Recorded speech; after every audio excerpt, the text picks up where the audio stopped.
Guidance से आज की इस सेशन में हम आपको ये बताने वाले हैं कि पैसिव वॉइस एक्टिव वॉइस से हम कैसे बनाएंगे और इसके क्या नियम हैं और इसमें ख़ास पॉइंट कौन से हैं जिस पर आपको फोकस करना ज़रूरी है। ये वीडियो खास करके इंटरमीडिएट के बच्चों के लिए है जिनके कोर्स में ट्रांसफॉर्मेशन ग्रामर में शामिल है। बच्चों, ट्रांसफॉर्मेशन से रिलेटेड मैंने 2 वीडियो आपको दिया था। एक रिमूव टू से रिलेटेड था और दूसरा आपका जो था वो डिग्री से, इंटरचेंजिंग अबाउट द डिग्रीज, जैसे सुपरलेटिव को पॉजिटिव, पॉजिटिव से सुपरलेटिव, पॉजिटिव कंपैरेटिव, इस तरह से चेंजिंग वाला वीडियो मैंने आपको दिया था। आज ट्रांसफॉर्मेशन में हम आपको ये बताने जा रहे हैं कि एक्टिव वॉइस से हम पैसिव वॉइस कैसे बनाएंगे।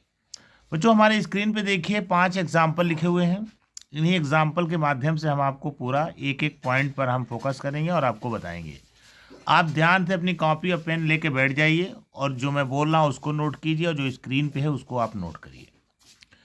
पहला सेंटेंस है कि ही राइट्स ए लेटर। इसका पैसिव वॉइस है a letter is written by him.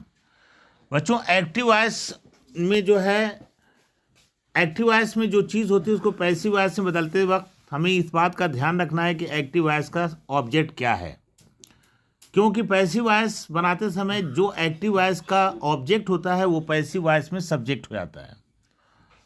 और दूसरी महत्वपूर्ण चीज़ ये है कि हमें ये देखना है कि एक्टिव वॉइस का वर्ब जो है कौन सा टेंस शो करता है। यहाँ पर जो वाक्य हमने आपको स्क्रीन पे दिखाया है इसमें राइट्स लिखा हुआ है और राइट्स जो है प्रेजेंट इंडेफिनिट टेंस शो करता है। तो प्रेजेंट इंडेफिनिट टेंस की सहायक क्रिया इज, एम, आर होती है। उसमें से कोई एक क्रिया हम लाएंगे अपने नए बने हुए सब्जेक्ट के अनुसार।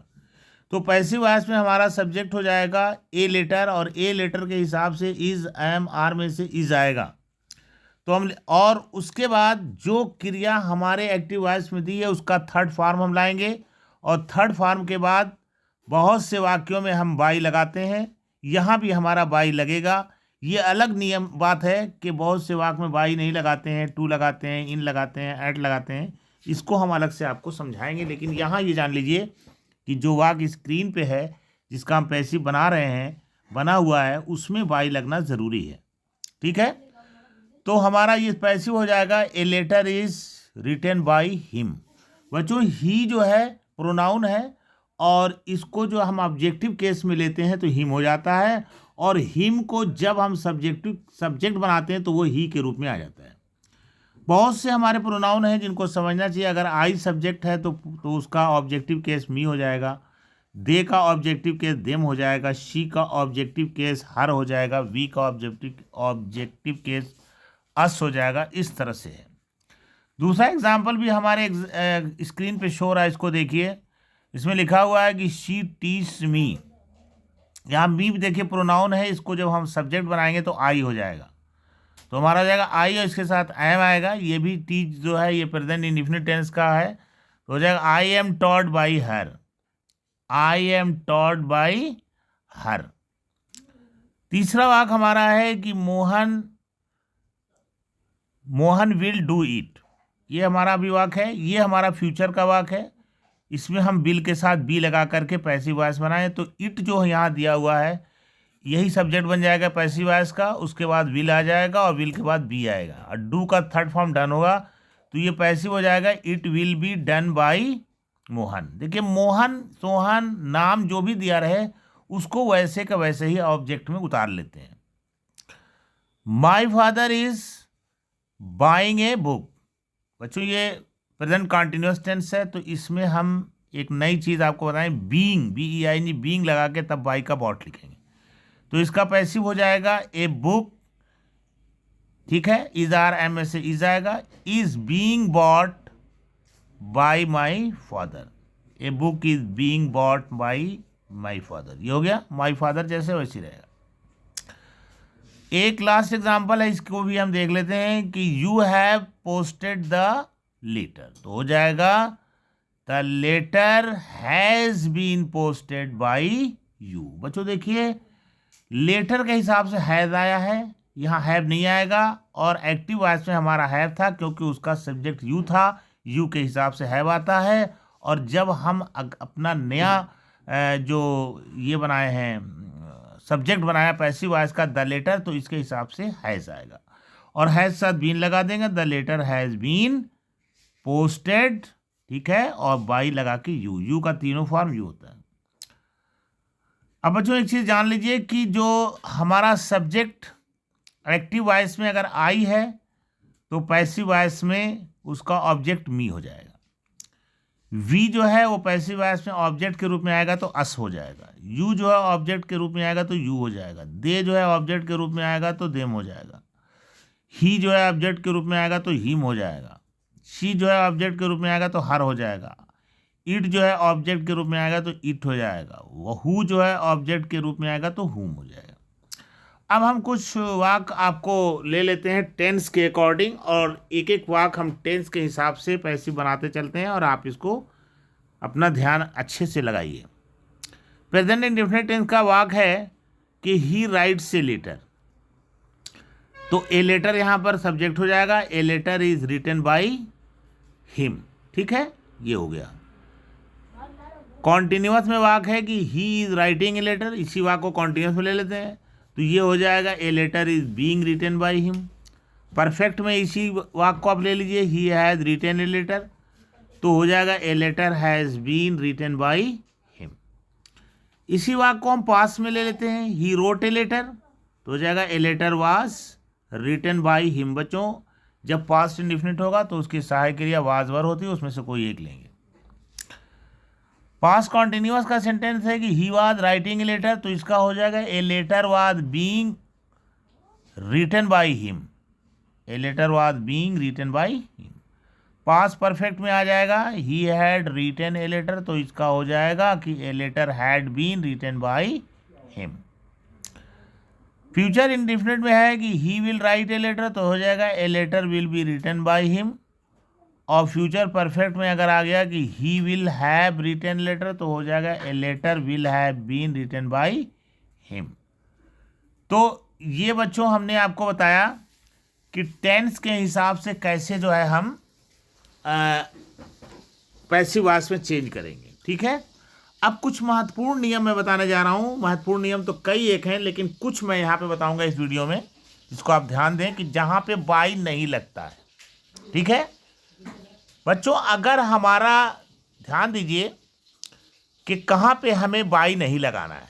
अगर हमारा वर्ब एक्टिव वॉइस में नो आया है कि NOW नो, या OBLIG ऑब्लाइज आया है, तो इसके बाद बाई का प्रयोग नहीं करते हैं, बल्कि बाई के स्थान पर टू का प्रयोग किया जाता है। फिर से सुन लीजिए, अगर एक्टिव वॉइस में कोई वाक्य ऐसा है जिसमें नो आया है, KNOW नो, तो या OBLIGE ऑब्लाइज आया है, तो इन दोनों वर्ब के बाद इन दोनों वर्ब वाले वाक्य का जब हम पैसिव बनाएंगे तो हम बाई नहीं लिखेंगे, बल्कि क्या लिखेंगे, टू लिखेंगे। जैसे एग्जांपल ले लीजिए, यू विल ऑब्लाइज मी, इसका पैसिव हो जाएगा, मी का आई हो जाएगा, और आई के साथ विल नहीं आएगा, शैल आएगा। I shall be obliged to you, ठीक है। एक एग्जांपल आप नो वाला ले लीजिए, everyone knows MK Gandhi. Everyone knows, ये नोज वाला KNOWS, MK गांधी, तो हमारा पैसिव बन जाएगा MK गांधी इज, ठीक है। MK गांधी इज इसलिए लगाएंगे कि ये नोज प्रेजेंट इंडेफिनिट टेंस में है, और इसकी इज आ रहा है में से कोई एक लाएंगे, तो MK Gandhi is known to everyone. तो बच्चों ये हो गया। इसी तरह बहुत महत्वपूर्ण नियम में एक नियम ये भी है कि अगर एक्टिव वॉइस में हमारा वर्ब कंटेन्ड आया है या इंटरेस्टेड आया है, तो इसके बाद भी हम बाई का प्रयोग ना करके इन का प्रयोग करेंगे। ध्यान दीजिएगा, अगर हमारे एक्टिव वॉइस के वाक्य में कंटेन्ड आया है या इंटरेस्टेड आया है, तो ऐसे वर्ब वाले वाक्य का जब हम पैसिव बनाएंगे तो उसमें बाई नहीं लिखेंगे, बल्कि इन लिखेंगे। इसका एक एग्जांपल देख लीजिए, the bag contains many things, contain आ गया, अब हम बाई नहीं लिखेंगे, हमारा पैसिव हो जाएगा कि मेनी थिंग्स आर, ठीक है, कंटेन्ड इन द बैग्स। ध्यान दीजिएगा। दूसरा, this film interest me, interest आ गया है तो हमारा पैसिव हो जाएगा I am interested in this film. ये रहा। ध्यान दीजिएगा, मैंने आपको बताया कि ऑब्लाइज और नो, KNOW, नो अगर आ जाता है पैसिव वॉइस में तो आप वहां पर बाई नहीं लगाएंगे बल्कि टू लगाएंगे। उसी तरह से एक महत्वपूर्ण बात मैंने ये भी बताया कि अगर वाक्य में कंटेन्ड आया है, कंटेन, चाहे कंटेन्ड हो चाहे कंटेन्स हो या कंटेन हो, इंटरेस्ट आया है, इंटरेस्टेड आया है, तो आप वहां पर बाई नहीं लगाएंगे बल्कि इन लगाएंगे।